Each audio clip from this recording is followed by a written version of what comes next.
Welcome guys to this very tutorial video. On today we'll be looking at our first topic of this very Waec series, which is on standard form. So before we start solving problems on standard form, we just have to brief us about the basics on standard form. Standard form is just a method used in placing large or small numbers in a more convenient written format. Now if I have a number like this, if I have something like this is 100,000. So instead of me to continue writing 100,000, I can simply have it as 10 raised to the power of 5. If it's 100,000, I simply have it as 10 raised to the power of 5. So this is 10 raised to the power of positive 5. This number has been written in its standard form. Now you see this is positive 5 because the actual value comes before the zeros. The actual value is before the zeros. So for me to have a standard form in its negative format, assuming I have something like this 0.002, I'm going to have 2 times 10 raised to the power of negative 3. How come up to negative 3? After my decimal points, I'm having 3 values. So this is just the simple basic. If I have 10 raised to the power of 2, I can have it as 1,000. Now, coming down to this very problem, in Waec tutorials, in Waec exam we have to see problems every year on standard form, and it comes as the very first problem in the theoretical aspect of it.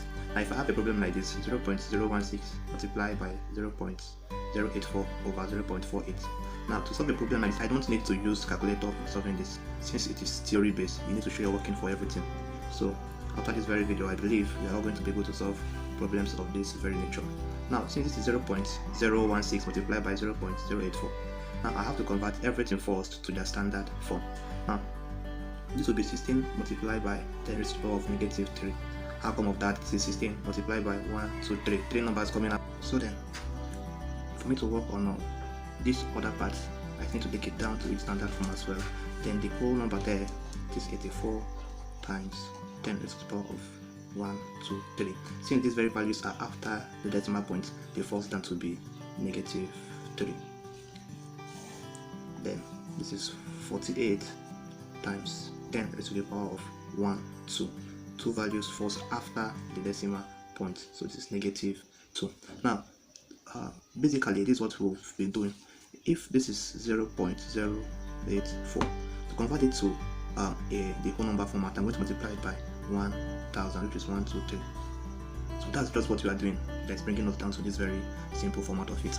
Now what I just need to do is to resolve the whole numbers, then resolve the powers of 10 as well. This will be 16 multiplied by 84 multiplied by 10 raised to the power of negative 3 multiplied by 10 raised to the power of negative 3 all over 48 multiplied by 10 to the negative 2. Now if I'm to multiply 16 multiplied by 84, then multiply by, since according to the law of indices, since these bases are equal, we'll add up the power. This is minus 3 plus 2 bracket minus 3 all over 48 times 10 raised to the power of negative 2.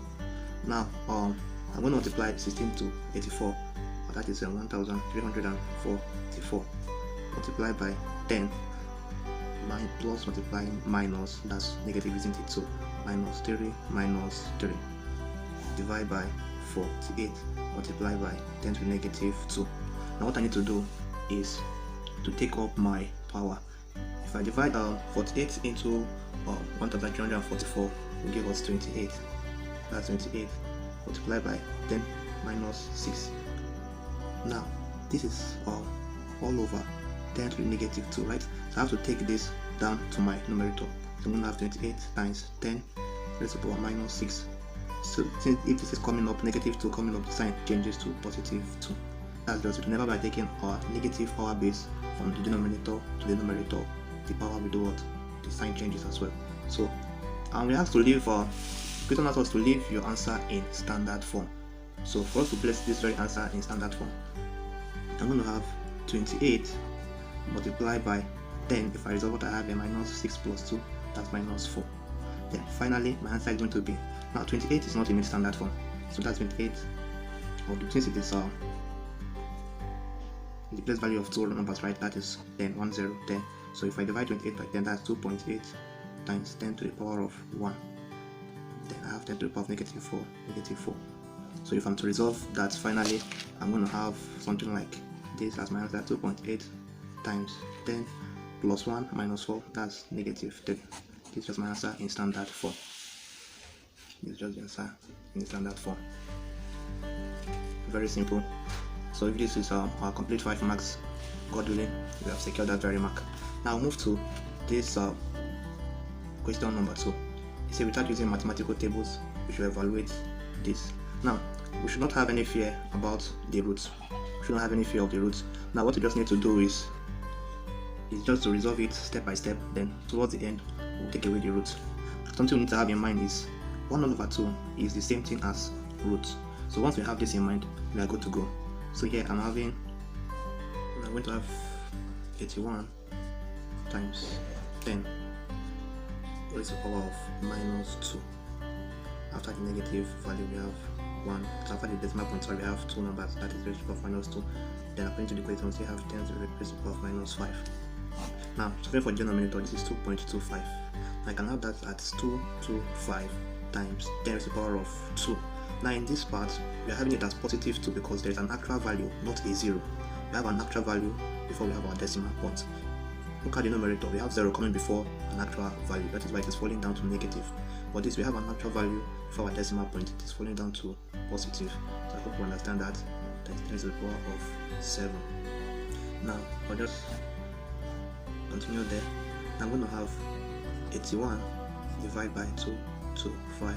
Multiply by bringing the powers together, 10 raised to the power minus 2. If the bases are equal, add up the power, plus into bracket minus 5 all over the denominator as well. If the bases are equal, add up the power 2 plus into bracket 7. Now there's a law of sort that says if I have something like this, root of 81 over root of 225 can also be written as root of 81 all over root of 225. It's the same thing with what we have here. So I can also have this as bringing my power to the same root. 10 plus minus is minus, so I have minus 2 minus 5 all over 10 plus 2 plus, that's plus. So I have 2 plus 7, 2 plus 7. Now 9 raised to the power of 2 is 81. So if I have this as 9 squared is 81. If I have 15 squared is 225.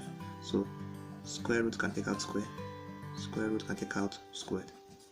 So still on my right hand side, I still have my power. This is 10 to the power of minus 7 over 10 to the power of 9.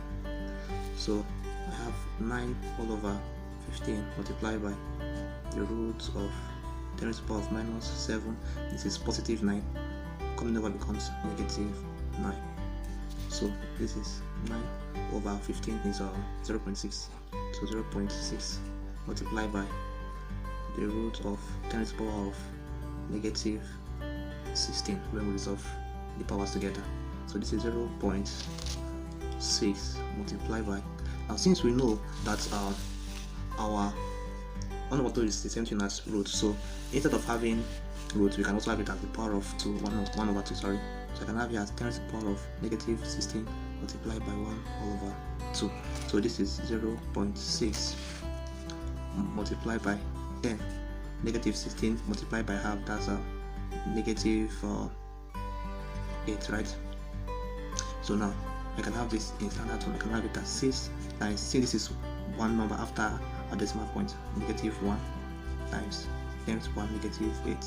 So this can be written as 6 times 10 to the power of negative 9. That's my final answer. I hope you understood. So if there is any question or area of confusion, you should please outline it. Thank you very much.